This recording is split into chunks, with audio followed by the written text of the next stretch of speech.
Lecture pause किया था. So now we will study strength and ductility. In general, structures are designed for strength against loads. ठीक है. Strength of a material means what maximum stresses may be developed in the material. ठीक है. So ductility means how much deformations are produced before final collapse. ठीक है जी. तो final collapse से पहले कितनी डेफर्मेशन प्रोड्यूस हो सकती हैं, कितनी टाइम वार्निंग आपको time available before final collapse due to ductility is called warning before failure. तो जो टाइम आपको अवेलेबल होता है उसमें क्या है, पर्सनस मे एस्केप. ठीक है. So for heaviest earthquakes only ductility is provided for safety of life. तो हैवी अर्थक्वेक के केस में हम क्या कहते हैं, जो डक्टिलिटी है उसका पर्पस क्या होता है कि लाइफ सेफ्टी हो. ठीक है. बाकी तो 100% अर्थक्वेक प्रूफ हम बिल्डिंग डिज़ाइन नहीं करते, वो बहुत ही अनइकोनॉमिकल पार्ट पे चली जाती है. ठीक है. So perhaps not for complete safety of structure. तो फॉर हैवी अर्थक्वेक्स तो उसमें क्या है, लाइफ सेफ्टी तक के लिए ही हम डक्टिलिटी प्रोवाइड करते हैं. ठीक है जी. Not for complete safety of structure. ठीक है. अनलेस अदरवाइज कि structure is of much more importance. और कोई जैसे हॉस्पिटल्स हैं, ठीक है जी, या एम्बुलेंसेस के वेयर हाउसेज होते हैं, फायर ब्रिगेड के जो वेयर हाउसेज होते हैं. ठीक है.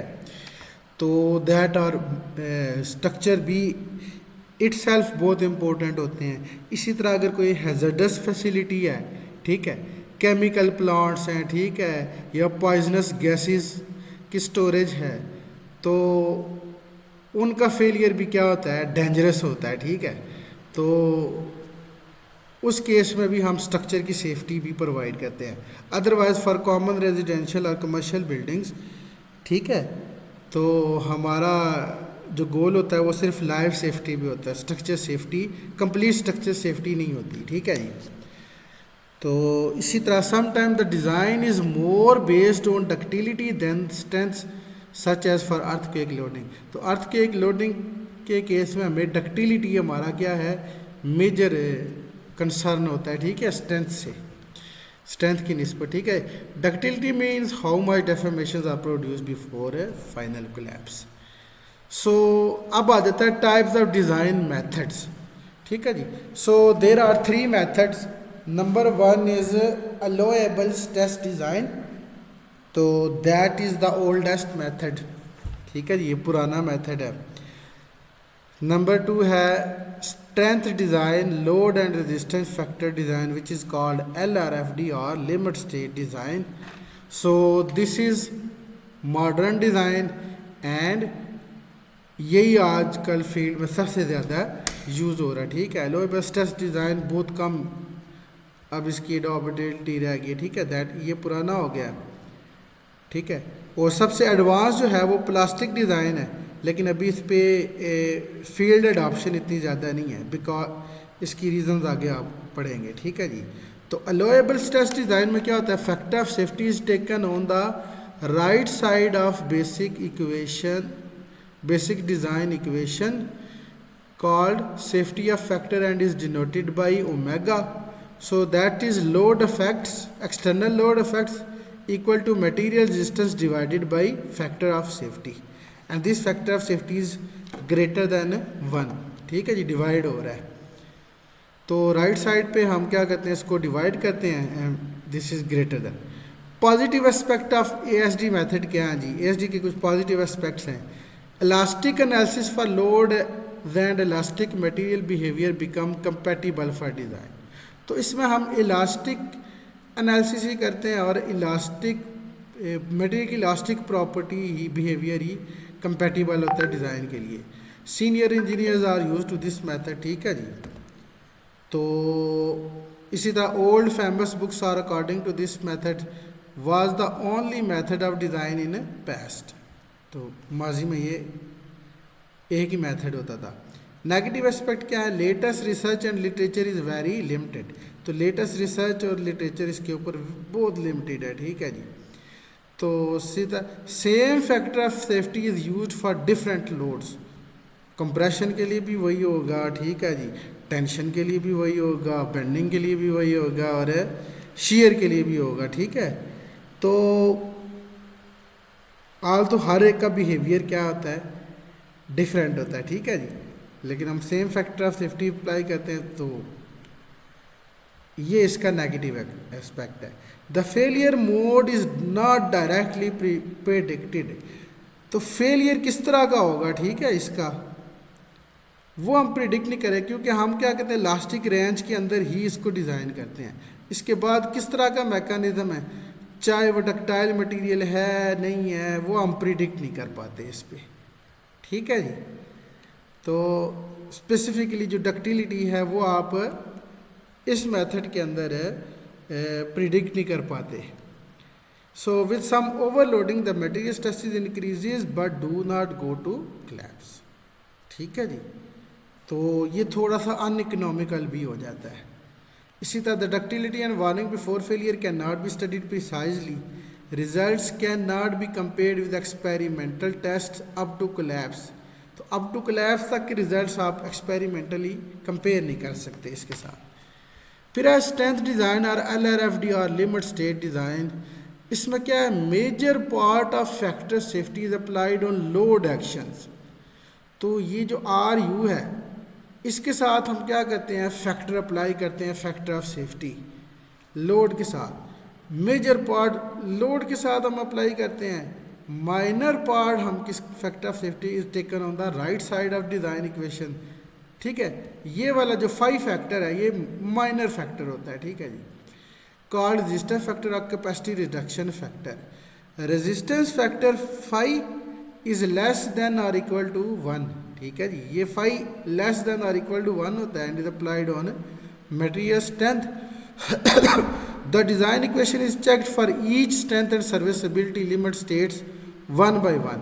इसमें हम 1 by 1 जो है लिमिट स्टेट, ठीक है, उसके साथ चेक करते हैं। The design equation becomes RU। अब ये फैक्टर्ड लोड होंगे, ठीक है।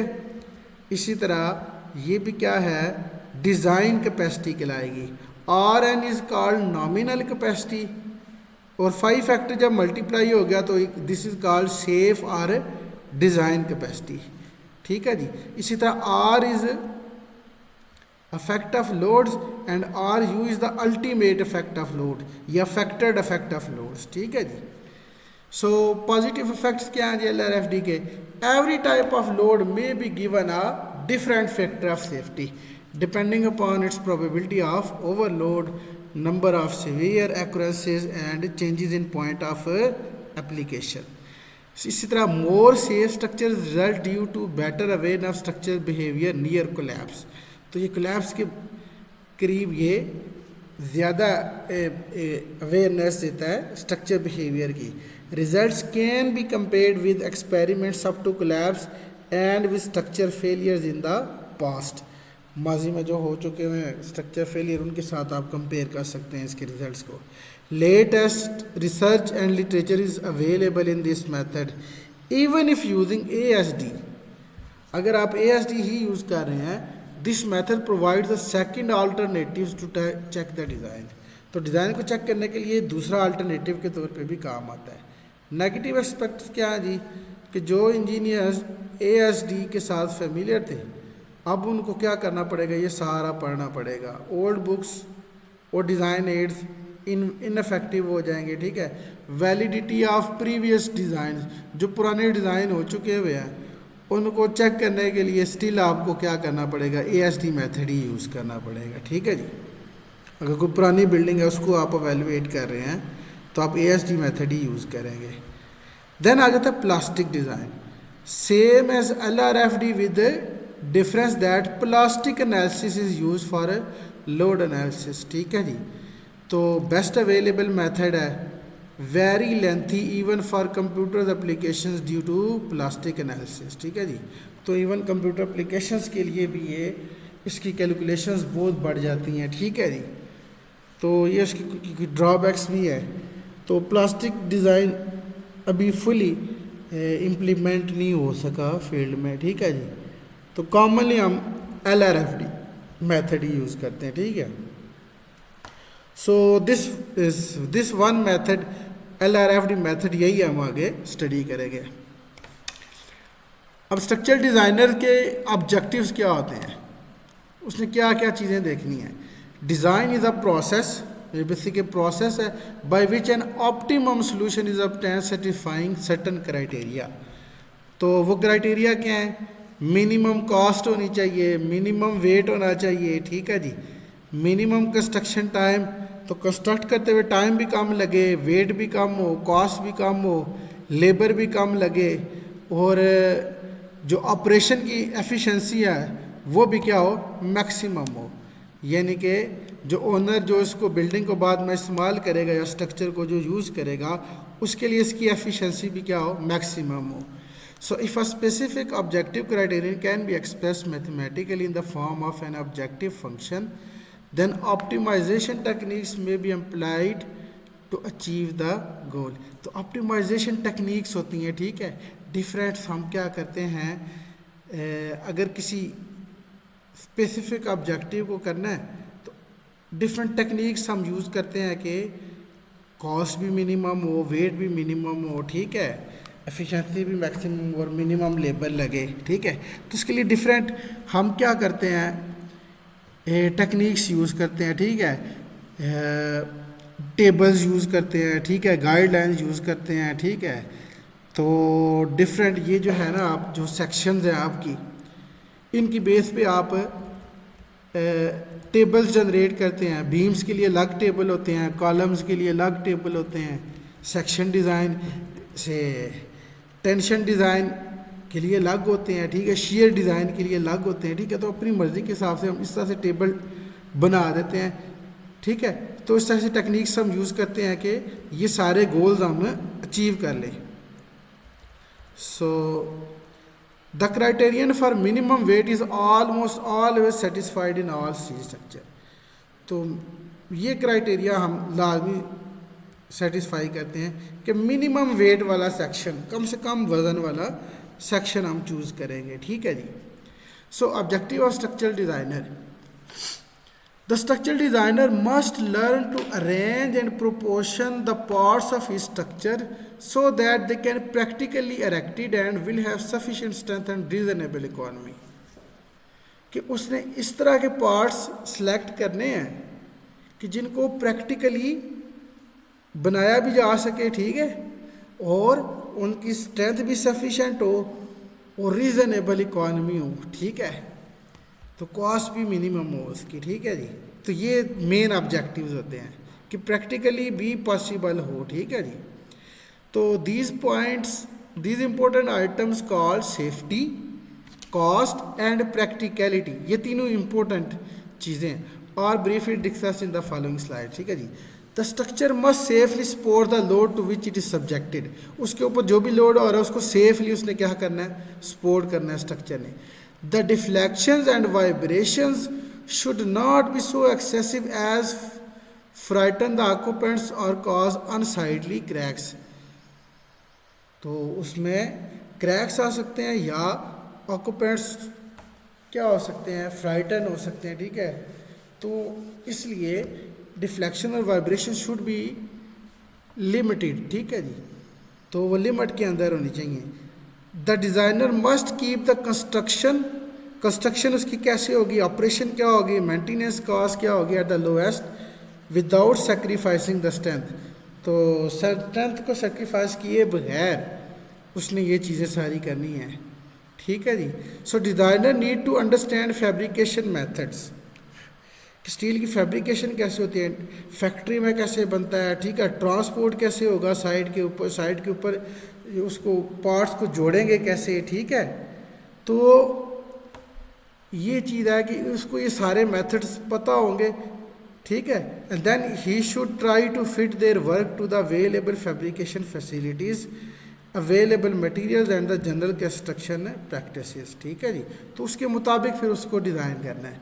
Some designer lack in this very important aspect, ठीक है जी। कुछ डिज़ाइनर इस इम्पोर्टेंट एस्पेक्ट को क्या करते हैं, नहीं पता होता उनको। तो जो उनका डिज़ाइन होता है ड्यूरिंग फैब्रिकेशन एंड इरेक्शन क्या होता है, प्रॉब्लम क्रिएट होती हैं, ठीक है। तो पता चलता है जी कि आपने मेंबर तो हल्का सेलेक्ट कर लिया, लेकिन उस मेंबर की जो प्लेट्स हैं, चाहे फ्लैंग्स हैं या वेब्स हैं या एंगल्स हैं, उनकी लेग्स हैं, तो उनकी सफिशेंट विड्थ ही नहीं है कि उनमें बोल्ट्स लगाए जा सकें, ठीक है। तो होल करके बोल्ट लगाना है, उधर प्रॉब्लम्स आ सकती हैं, ठीक है। तो प्रैक्टिकली डिफरेंट टाइप्स की प्रॉब्लम्स आ सकती हैं, ठीक है। स्ट्रक्चर अलाइनमेंट का प्रॉब्लम आता है, यही वजह है कि इन सम केसेस, ठीक है, मेंबर में फोर्स कम होती है, ठीक है। सो यू विल डिस्कस जब आप डिज़ाइन करेंगे ना स्पेसिफिकली लैब के अंदर, तो कुछ मेंबर ऐसे होते हैं ज़ीरो फोर्स मेंबर्स, जिनमें कोई फोर्स आती नहीं है। प्रेजेंट क्यों होते हैं, स्ट्रक्चर स्टेबिलिटी के लिए होते हैं, ठीक है। तो ऐसे मेंबर्स भी होते हैं, या ट्रस का एनालिसिस कभी आपने किया हो ना, तो कोई ट्रस के अंदर कोई ना कोई एक ऐसा एलिमेंट होता है जिसके अंदर कोई फोर्स नहीं आ रही होती, जस्ट वो क्या आता है, स्टेबिलिटी, स्ट्रक्चर स्टेबिलिटी के लिए मौजूद होता है, ठीक है। इसी तरह मेंबर्स की जो प्लेट्स हैं, चाहे फ्लैंज है, चाहे उसका वेब है या लेग्स हैं उसकी, ठीक है, should have sufficient width to provide a connection के लिए उसकी सफिशेंट विड्थ होनी चाहिए, ठीक है जी। इसी तरह प्रैक्टिकली सम टाइम क्या होता है कि अगर मैं आपको यहाँ पे एक ट्रस चले ड्रा करके दिखाता हूँ, तो इसमें जो बॉटम मेंबर होता है, अब आपको पता है कि ये से हम एक ट्रस बनाते हैं,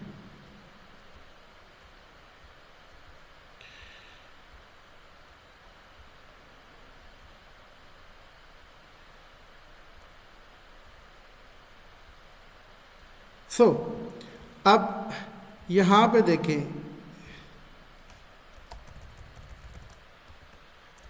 ये एक मेंबर है, बॉटम कॉर्ड की लेंथ पे हम बात कर रहे हैं, फिर ये दूसरा मेंबर है, फिर ये तीसरा मेंबर है, फिर ये नंबर 4 है, 5 है और 6 है।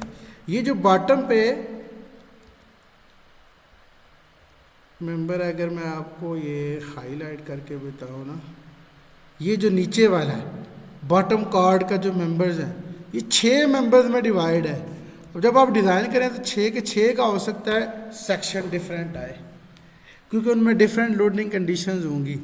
लेकिन प्रैक्टिकली डिज़ाइन के या प्रैक्टिकली कंस्ट्रक्ट करने के लिए हम क्या करते हैं, एक ही सेक्शन कहते हैं कि इस एंड से लेके इस एंड तक एक ही सेक्शन दे। अभी 6 मेंबर बनते हैं ट्रस के, हर एक का सेक्शन डिज़ाइन में डिफरेंट आ सकता है, लेकिन सम टाइम हम क्या करते हैं कि एक ही सेक्शन प्रोवाइड करते हैं थ्रू आउट, क्यों, ताकि बेटर कनेक्शन हो, उसकी फैब्रिकेशन इजी हो, ठीक है। तो ये चीज़ें इंपॉर्टेंट होती हैं कि फील्ड में कंस्ट्रक्ट कैसे होगा, ठीक है। तो इस तरह की बेशुमार चीज़ें हैं जो डिज़ाइनर को कंसीडर करनी चाहिए, ठीक है। जो नहीं करेगा तो फिर फैब्रिकेशन में क्या होंगी, प्रॉब्लम्स होंगी। तो बेशुमार चीज़ें हैं जो आप स्टडी करेंगे भी इस लेक्चर के अंदर भी। फिर designer should learn everything possible about the detailing. Detailing मतलब उसको हर चीज़ पता होनी चाहिए, ठीक है। फैब्रिकेशन कैसे होगी, फील्ड डायरेक्शन ऑफ स्टील कैसे होगी, बिसाइड लोड मैकेनिक्स, ठीक है, एक्सपेक्टेड मटेरियल स्ट्रेंथ, उसके अलावा इसको ये सारी चीज़ें भी पता होनी चाहिए। The designer must have information concerning the transportation of the materials, कि साइड पे मटेरियल कैसे ट्रांसपोर्ट होगा, ठीक है जी। ऐसा नहीं है कि वो 100 फुट का एक ही मेंबर बता दे कि भाई 100 फुट का एक ही मेंबर लेके जाना है आपने, वो भाई उसको 100 फुट मेंबर को किस ट्रक में डाल के आप लेके जाओगे? इतना बड़ा मेंबर अगर आप लोड करके लेके भी जाओगे तो आपको पता है रोड कंडीशंस किस तरह है, ट्रक में जब ट्रांसपोर्ट करेंगे तो वो उसको इतने सब पटाखे वगैरह लगेंगे कि उसमें एक्स्ट्रा स्ट्रेसेस आ जाएंगी, ठीक है। तो हो सकता है कि उसकी स्ट्रेंथ बहुत कम हो जाए वहाँ पहुँचते पहुँचते तक, ठीक है। हो सकता है वो टेढ़ा हो जाए, ठीक है। तो ऐसी चीज़ें उसको ध्यान में रखनी है डिज़ाइनर को, ठीक है। तो इस तरह स्ट्रेंथ लेंथ की भी लिमिटेशंस होती हैं, ठीक है। तो हम क्या करते हैं, हम फिर क्या करते हैं जी कि मेंबर्स को हम पीसीज में काट के, फॉर एग्जांपल से एक ही मेंबर है से, लेकिन उसकी लेंथ आपको चाहिए 100 फीट, तो 150 फीट का आप एक ही मेंबर नहीं करेंगे, बल्कि क्या करेंगे आप मे बी 30 फीट के 5 पीसीज आप करेंगे, ठीक है। उनको फिर आप क्या करेंगे, सप्लाईज कनेक्शन प्रोवाइड करेंगे, फील्ड के अंदर उनको आपस में जोड़ेंगे, ठीक है। और फिर 150 फीट का मेंबर बन जाएगा आपके पास, ठीक है। तो सप्लाईज कनेक्शन अगर आपने देखना है ना तो आपको ये खम्भों के ऊपर नज़र आ जाएगा सप्लाईज कनेक्शन, ठीक है जी। Supplies connection in steel towers. So यहाँ पे हम ठीक है जी। तो ये आपको ना इसको ज़रा हम सेव कर लेते हैं, ओपन करके इसको ज़रा जूम करके देखते हैं जी।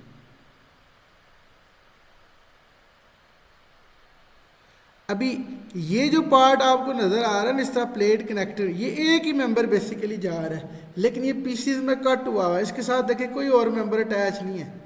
तो इस तरह का जो कनेक्शन आपको नज़र आएगा ये सप्लाईज कनेक्शन लगेगा, ठीक है जी।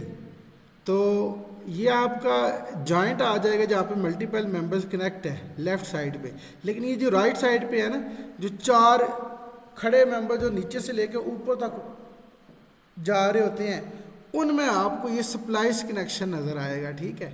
तो ये बेसिकली इसलिए प्रोवाइड करते हैं कि सिंगल लेंथ इतनी बड़ी आप प्रोवाइड नहीं कर सकते, और उसको फिर इसी तरह से इंक्लाइन डायरेक्ट करना फिज़िकली पॉसिबल नहीं होता, ठीक है।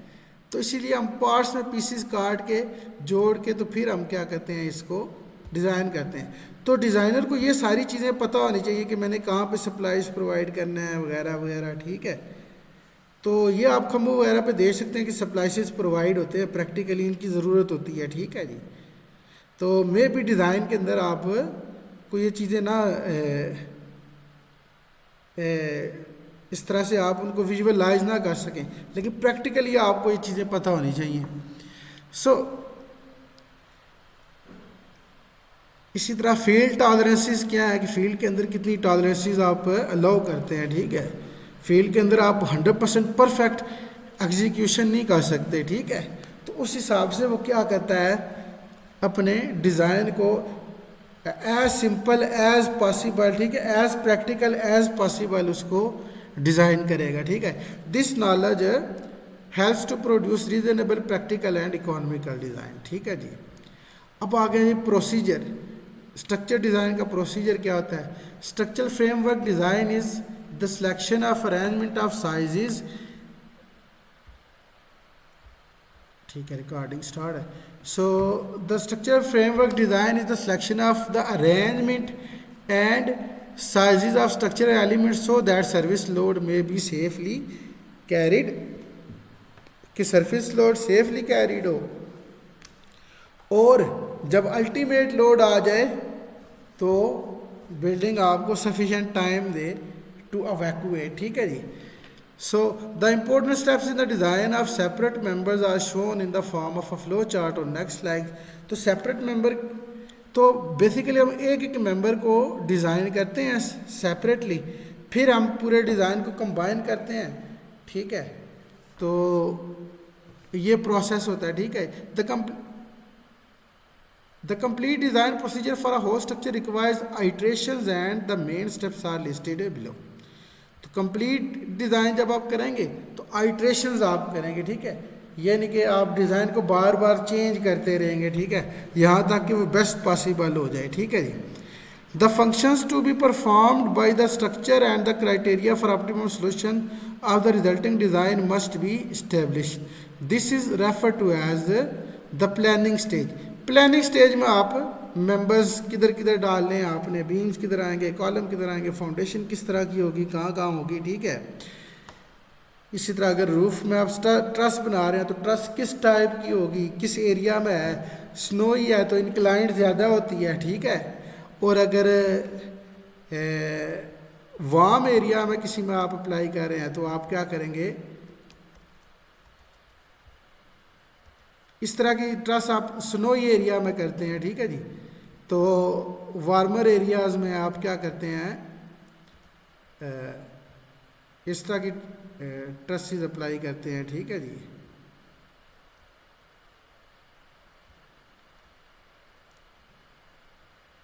जिनका जो है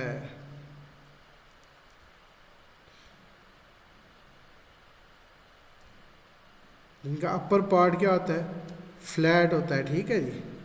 सो सिमिलर आप इस तरह की ट्रसेस प्रोवाइड करते हैं.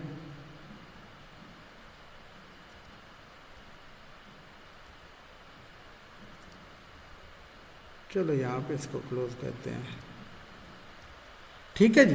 तो वार्मर एरियाज़ में आप इस तरह की टाइप सेलेक्ट करेंगे और स्नोई एरियाज़ में आप इस तरह की ट्रस सेलेक्ट करेंगे, ठीक है जी.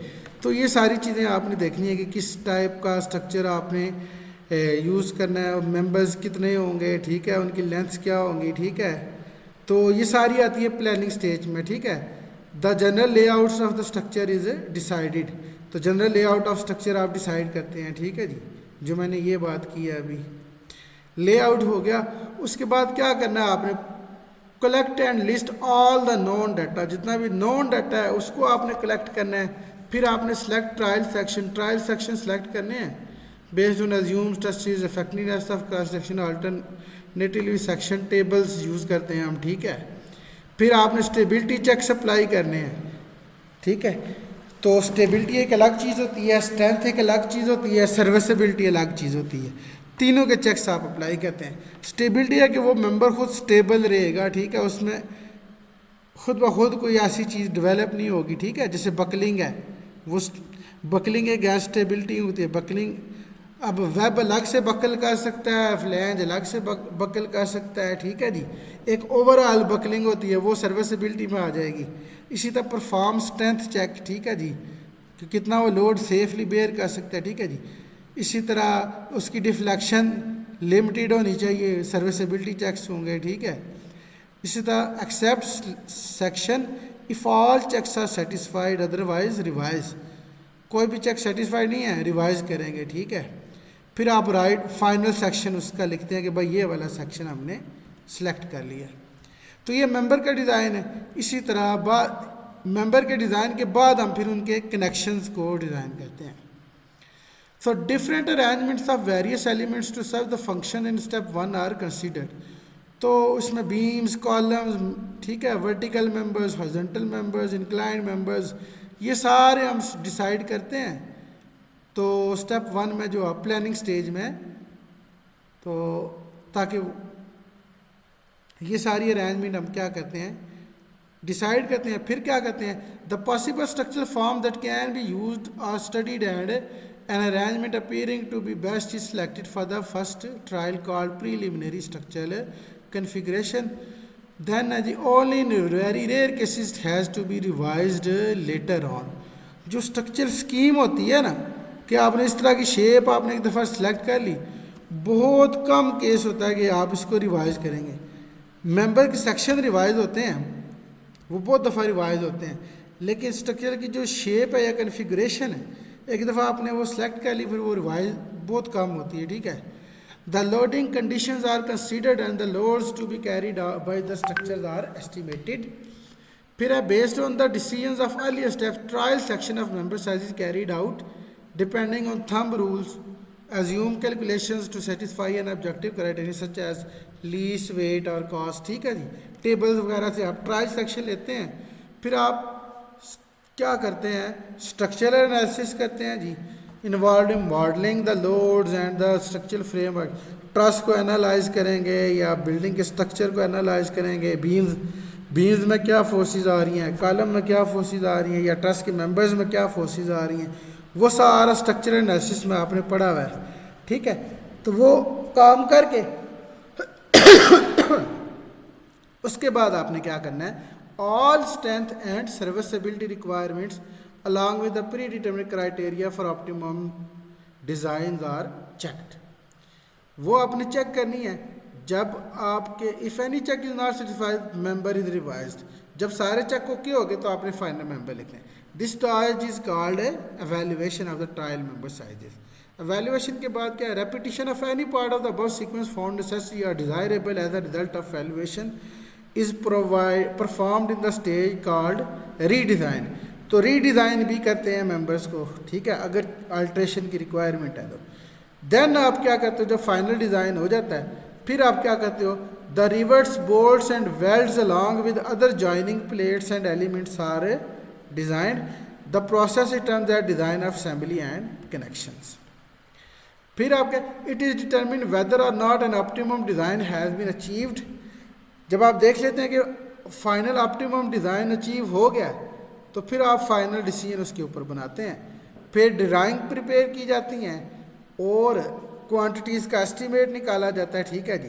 तो फिर इसको कहते हैं प्रिपरेशन ऑफ डिज़ाइन डॉक्यूमेंट्स, ठीक है जी। So this is procedure for the structure design. So ये हम लैब में करेंगे, एक पूरा स्ट्रक्चर डिज़ाइन करेंगे, ठीक है, 1 by 1। तो बाकी जो है थ्योरेटिकली हम क्लास के अंदर पढ़ेंगे इन सारी चीज़ों को। देन आ जाता है load factors and load combinations. तो जो लोड है हमेशा वो कम्बिनेशन में इकट्ठे करके लगाए जाते हैं, ठीक है, 1 by 1 एक एक करके लोड अप्लाई नहीं करते, ठीक है। उसकी भी कुछ कंडीशंस है। कहते हैं it is almost impossible that all loads, live load है, स्नो लोड है, विंड लोड है, अर्थक्वेक है, ये सारे के सारे अपनी मैक्सिमम इंटेंसिटी के साथ एक ही दफ़ा बिल्डिंग पे अप्लाई हो जाए, ऐसा पॉसिबल नहीं है, ठीक है। तो फिर हम क्या करते हैं, मुख्तलिफ तरह के कम्बिनेशन लोड के लगा के उनके साथ फैक्टर्स लगा के, तो मुख्तलिफ तरह के कम्बिनेशन हम क्या करते हैं, यूज़ करते हैं, उनके गैस बिल्डिंग को क्या करते हैं, डिज़ाइन करते हैं। So, a load combination combines different types of load depending on the probability of occurrence of these loads acting simultaneously, considering their expected intensity in the combination compared with the maximum load intensity. The factor of safety are also included in the LRFD load combination. तो factor of safety आपको, तो major factor of safety हम कहाँ लगाते हैं, load के साथ। तो लोड कम्बिनेशन के साथ फैक्टर लगाएंगे and hence the output of the expressions is design load। तो जो आउटपुट आ जाएगी आपके पास वो आ जाएगा जी के डिज़ाइन लोड।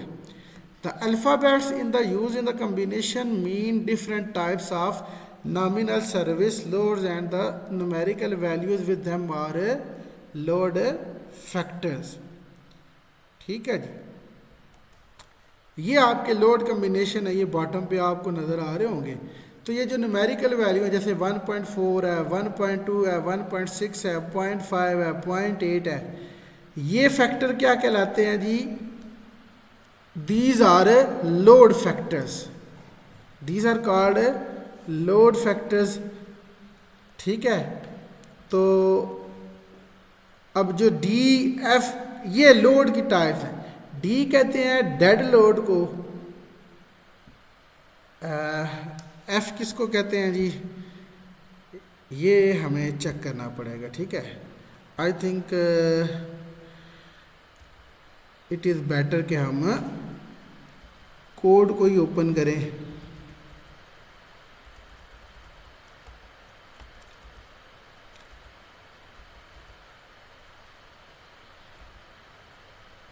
यस, सेक्शन 2.3 में आप लोड कम्बिनेशन चेक करेंगे, ठीक है जी। और सेक्शन 2.2 में ये कोड अब मैंने खोल लिया ASE 707 और 2002 का ये कोड है, ठीक है। वैसे 2005 का हम ज़्यादा यूज़ करते हैं, ठीक है। तो 2005 का भी मेरे पास था, तो वो हुआ तो मैं आपके साथ शेयर कर दूंगा, ठीक है जी। तो अभी 2002 का ये डॉक्यूमेंट है, ये मैंने आपके सियास के साथ शेयर कर दिया हुआ है, तो इसको देखना है। तो सॉरी, कहता जी डी डेड लोड है and D I is weight of ice. इसी तरह ई रिप्रेजेंट करता है अर्थक्वेक लोड को और एफ रिप्रेजेंट करता है लोड ड्यू टू फ्लूड्स, ठीक है जी। फ्लूड्स यानी कि पानी है, जैसे स्विमिंग पूल होगा तो उसके ऊपर जो पानी का लोड होगा, ठीक है। या आपने कोई गैसेस को कंटेन करने के लिए कोई आपने बनाया हुआ है, ठीक है, स्ट्रक्चर, तो जो गैसेस का जो प्रेशर होगा वो क्या होगा, एफ कहलाएगा, ठीक है। तो load due to fluids with well defined pressures and maximum Heights.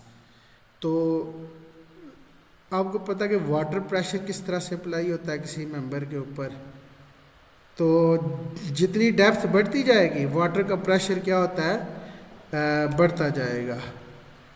सो से हम एक ना वॉल क्रिएट करते हैं। सो से ये वॉल है, तो let's say this is the height of water, इतनी वाइड की हाइट की वाटर है, ठीक है जी। तो लोड कैसे अप्लाई होगा जी, load in the form of, चले रेड से हम लोड को रिप्रेजेंट करते हैं। तो जितनी डेप्थ बढ़ती जाएगी प्रेशर क्या होगा, बढ़ता जाएगा। तो एरो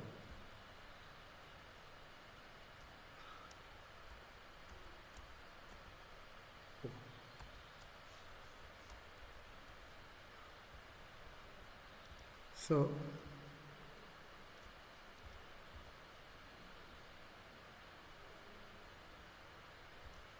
होपफुली आपको समझ आ रहा होगा कि जितना आप नीचे जाएंगे प्रेशर उसका क्या है, बढ़ता जाएगा, ठीक है जी।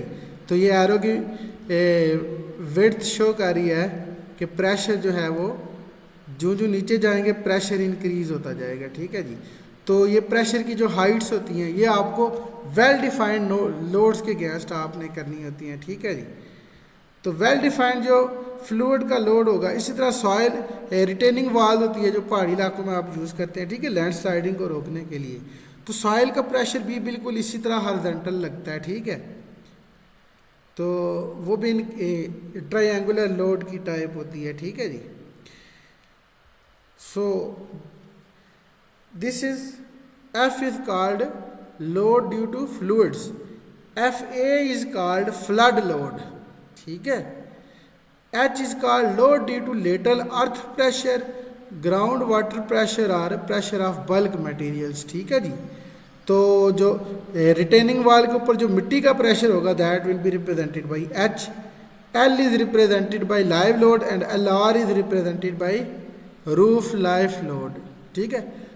तो रूफ सबसे टॉप फ्लोर के छत को कहते हैं, और रूफ पे लाइव लोड कम होता है बाकी फ्लोर्स की निस्बत, ठीक है, इसलिए उसको अलग से कैटेगराइज किया गया है, L R roof live load, ठीक है जी।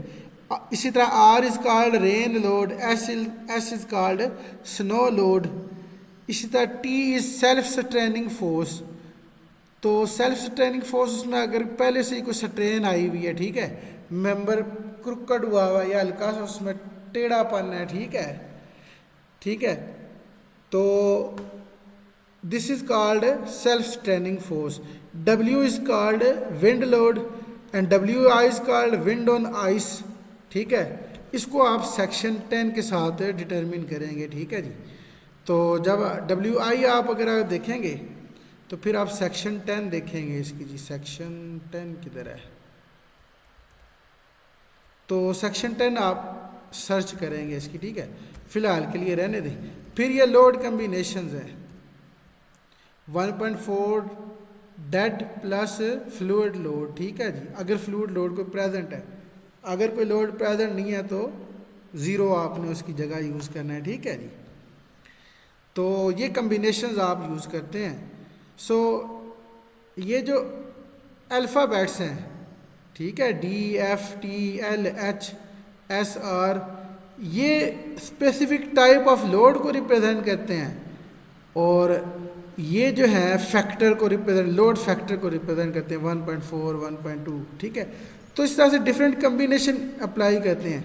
एक ही दफ़ा सारे लोड ऐड करके तो उसके साथ मैक्सिमम फैक्टर लगा के हम डिज़ाइन नहीं करते, ठीक है।